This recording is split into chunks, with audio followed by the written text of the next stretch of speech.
अब हम बात कर लेते हैं मोस्ट एक्साइटिंग टॉपिक की, scheme of the day, PM गति शक्ति। यहां पर सबसे पहले आप बनाएंगे नोट्स, मेरे पीछे पीछे फटाफट नोट्स बना लो इसके।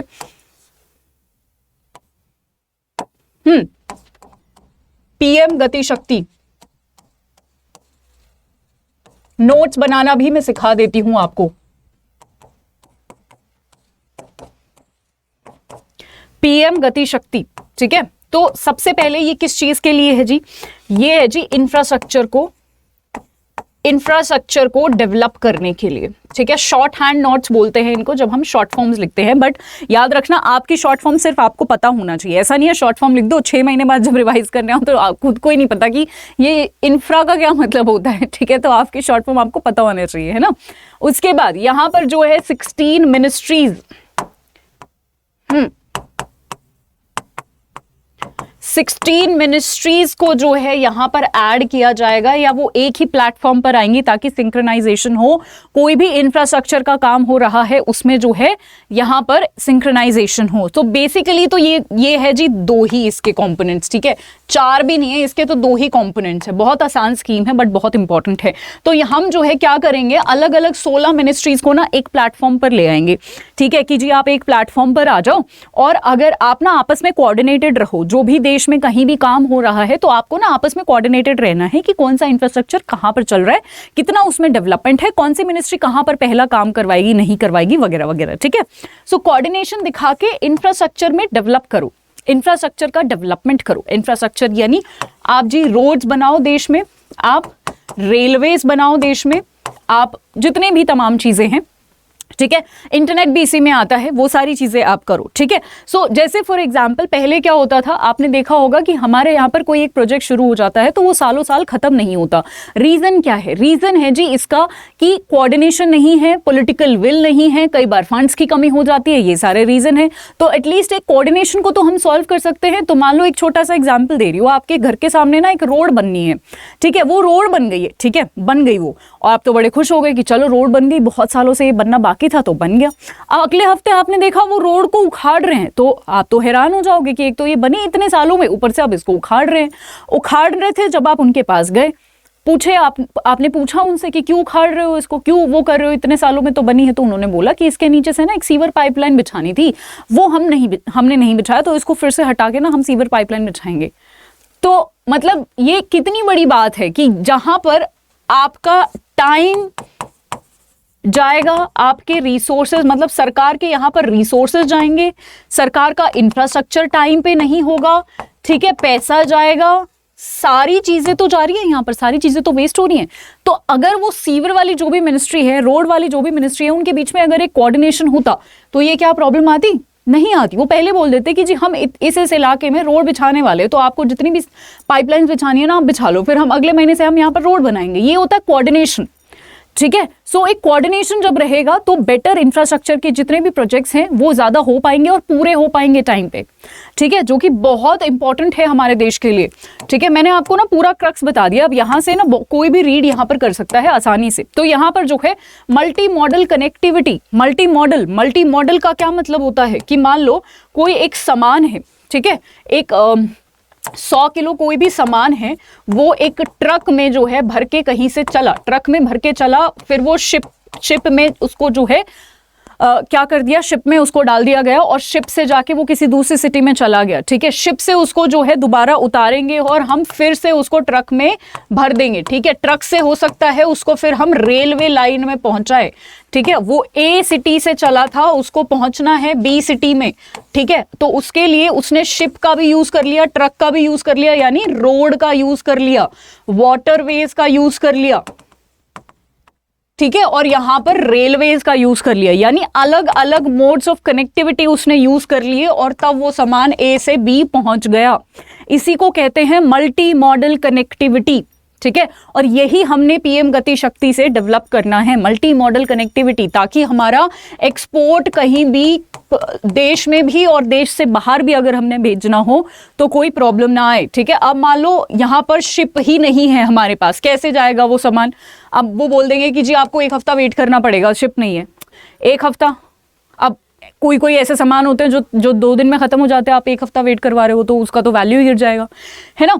सो बहुत सारे ऐसे प्रॉब्लम्स है, ठीक है। ये 2021 में जो है यहाँ पर लॉन्च हुआ था, इसका यही था कि हमें जो है integrated, very important word, very very important, integrated planning और एग्जीक्यूशन करना है अपने इंफ्रास्ट्रक्चर प्रोजेक्ट्स के लिए अगले 4 सालों के लिए, और एम्प्लॉयमेंट अपॉर्चुनिटीज को जो है यहाँ पर बढ़ाना है। इसका ऑब्जेक्टिव भी यही था कि हमें लॉजिस्टिक कॉस्ट को रिड्यूस करना है, जो ट्रांसपोर्टेशन की कॉस्ट है उसको रिड्यूस करना है, और पूरा जो हमारा जो ट्रांसपोर्टेशन का जो महकमा है उसको इंप्रूव करना है, ठीक है, राइट। और कनेक्टिविटी बढ़ानी है, चाहे वो विलेजेस हो, चाहे किसी भी तरीके का गैस पाइपलाइन नेटवर्क हो, अलग अलग कनेक्टिविटी हमें बढ़ानी है। उसके लिए हमें क्या लगेगा, एक इंटीग्रेटेड अप्रोच लगेगी, सारी planning, clearances, standardization, timely creation, है ना, इन सब की जो है सब लोगों को, सारे मिनिस्टर्स को बैठ के साथ में चीजें करनी पड़ेंगी, राइट। सो प्लान इनिशिएटिव करना पड़ेगा जी हमें, यहाँ पर एक इकोनॉमिक जोन्स वगैरह हमें बनाने पड़ेंगे ताकि कनेक्टिविटी बेटर हो सके, और कोई भी प्रॉब्लम है तो उसके लिए जो है हेल्प वगैरह जनरेट करनी पड़ेगी, ठीक है, ताकि हमारा जो है एम्प्लॉयमेंट जनरेशन भी हो और हमारा जो है फास्टर ग्रोथ हो, ठीक है। इसके लिए हमने एक डिजिटल प्लेटफॉर्म भी बनाया है, मैंने आपको बोला था, एक हमने प्लेटफॉर्म बना दिया जहां पर अलग अलग मिनिस्ट्रीज, मैंने आपको बोला 16 मिनिस्ट्री, बिल्कुल जी 16 मिनिस्ट्री है इस डिजिटल प्लेटफॉर्म पर, सारे साथ में होंगे और बातचीत करेंगे, कोऑर्डिनेशन करेंगे। एक्सपेक्टेड आउटकम्स क्या है, एक्सपेक्टेड आउटकम्स तो यही है कि जी हमारे जो कनेक्टिविटी के प्रोजेक्ट्स है वो अच्छे से हो जाएंगे, हमारा ट्रांसपोर्टेशन कनेक्टिविटी होलिस्टिक हो जाएगा, यानी पूरी तरीके से अच्छा हो जाएगा, है ना, हमारा मेक इन इंडिया का सपना पूरा होगा इससे। उसके साथ साथ हमारी कॉम्पिटिटिवनेस बढ़ेगी, अभी बताया था ना, जब हम एक्सपोर्ट भी तो करेंगे तो हमारी कॉम्पिटिटिवनेस बढ़ेगी, हमारा इकोनॉमिक ग्रोथ और एम्प्लॉयमेंट बढ़ेगा डेफिनेटली। बट चैलेंजेस भी हैं, चैलेंजेस क्या हैं, अब हमने वो 16 मिनिस्टर्स बिठा तो दिए हैं साथ, बट फिर भी उनमें कोऑर्डिनेशन का प्रॉब्लम डेफिनेटली रहेगा। तो कोऑर्डिनेशन अलग अलग स्टेक होल्डर्स के बीच में, अब जरूरी नहीं है मिनिस्टर्स ही हैं, बहुत सारे लोग हैं जो एक प्रोजेक्ट में इन्वॉल्व रहते हैं, उन सबके बीच में कोऑर्डिनेशन कैसा है कैसा नहीं है, जैसे मिनिस्टर्स हो गए, सिविल सोसाइटीज हो गई, है ना, अलग अलग जो है वहां पर इश्यूज होते हैं, जिसकी वजह से पूरा जो काम होता है वो उसमें बहुत सारे कॉन्फ्लिक्ट्स आते हैं और वो डिले हो जाता है। तो क्या हम यहाँ पर रिफॉर्म्स कर सकते हैं, ये सारी चीजें मैं आपको इसलिए करवा रही हूँ ताकि आप फेज 2 के लिए भी तैयार हो जाए, यानी ये इतना कॉम्प्रिहेंसिव लेक्चर है, आपको फेज 1, फेज 2 और इंटरव्यू तक के लिए काम आएगा, राइट। पीएम गति शक्ति जो है यहाँ पर एक रेगुलेटरी एनवायरमेंट इसको चाहिए, रेगुलेटरी, जैसे हमारे बैंक्स को कौन रेगुलेट करता है, आरबीआई, तो यहाँ पर बोला ये जा रहा है कि यहाँ पर भी जी एक रेगुलेटरी बॉडी आप बना दो ताकि यहाँ पर पूरे रेगुलेशन जो हैं वो अच्छे से हो जाएं। और उसके साथ साथ हमें जी लेजिस्लेटिव और एडमिनिस्ट्रेटिव रिफॉर्म्स भी चाहिए। लेजिस्लेटिव यानी इसके बारे में, इस इंफ्रास्ट्रक्चर के बारे में, इन प्रोजेक्ट्स के बारे में एक पर्टिकुलर लॉ बनाओ, आप ऐसे तो नहीं मानने वाले आदमी लोग, ठीक है, आप एक लॉ बनाओ, वो ऐसे कहते हैं ना। सो जब मैं अपनी मम्मी से कभी भी पूछती हूँ कि आपको क्या लगता है कि कुछ लोग ना रूल्स को नहीं मानते तो क्या करना चाहिए, तो मम्मी हमेशा बोलती है कि उनके लिए ना एक स्ट्रिक्ट कानून बनना चाहिए, कानून के बिना लोग नहीं मानते, लोग प्यार से नहीं मानते, लोग जो लाठी से मानते हैं वो लाठी से ही मानते हैं, तो एक स्ट्रिक्ट लॉ बनाओ, एक कानून बनाओ। सो शी इज मतलब उनका ये पॉइंट है जो कि यहाँ पर एक सोल्यूशन के तौर पर लिखा भी हुआ है, ठीक है। रिसोर्स मोबिलाइजेशन यानी जो भी रिसोर्सेज की कमी है, जैसे आज तक हमारे यहाँ पर प्रोजेक्ट्स क्यों नहीं बन रहे थे, पैसों की कमी थी, पॉलिटिकल विल की कमी थी, तमाम चीज़ों की कमी थी, तो जितनी भी चीज़ों की कमी है, रिसोर्सेज की कमी है, उनको मोबिलाइज करो, यानी उनको लेकर आओ, ठीक है, चाहे वो फाइनेंसेस हो या कुछ भी हो, ठीक है। सो गवर्नमेंट को और उसके साथ साथ यहाँ पर प्राइवेट लोगों के साथ भी सरकार को जो है जुड़ना पड़ेगा ताकि इंफ्रास्ट्रक्चर के काम अच्छे से हो और ट्रांसपेरेंट तरीके से हो, ताकि लीकेजेस और करप्शन भी रुक सके, राइट। कैपेसिटी बिल्डिंग यानी स्किल देना अलग अलग लोगों को, टेक्नीशियंस हैं, एग्जीक्यूटिव्स हैं, सबको जो है स्किल्स देना, मैनेजर्स हैं, सबको स्किल्स देना ताकि कैपेसिटी बिल्डिंग हो सके और काम अच्छा हो सके।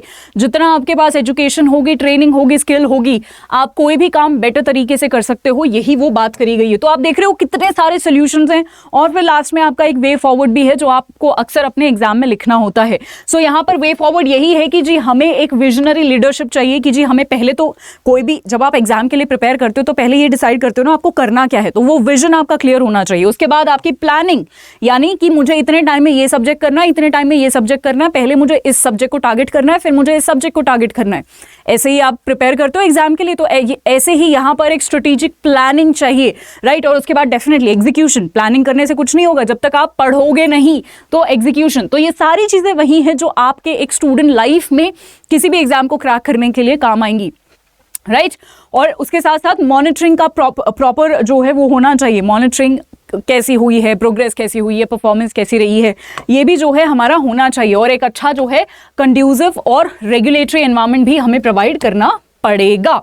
सो यहाँ पर ये मेरा टेलीग्राम है, पिंकी करंट अफेयर्स अड्डा 24/7, आप इसको जरूर ज्वाइन करिएगा। और मैं आप सभी को बता दूं, बैंक महापैक प्लस और रेगुलेटरी महापैक में हमारा नाबार्ड, ध्यान से सुनिएगा, नाबार्ड, आरबीआई, NIACL, ठीक है, जैसे तमाम एग्जाम्स जो हैं वो आते हैं। और जितने भी बैंक के और एग्जाम्स हैं, आप किसी के लिए भी प्रिपेयर कर रहे हैं। और एक और है बैंक महापैक plus with English book kit, जहां पर मैं आपको वही सजेस्ट करूंगी, इंग्लिश बुक किट वाला आप पैक लीजिए, ताकि आपको सारी किताबें भी मिलेंगी। GA की किताब मिलेगी, है ना, पूरे, जहां पर आपको करंट अफेयर्स और स्टैटिक GA मिलेगा, ठीक है। उसके साथ साथ आपको क्वांट की, रीजनिंग की सारी किताबें आपको मिलेगी। सो अड्डा 24/7 का ऐप डाउनलोड कर लो। सबसे पहले ऐप डाउनलोड करने के बाद जो भी आपके रिक्वायरमेंट है उस पर क्लिक करो, Y674 कोड डालो ताकि आपको मैक्सिमम डिस्काउंट यहाँ पर मिले।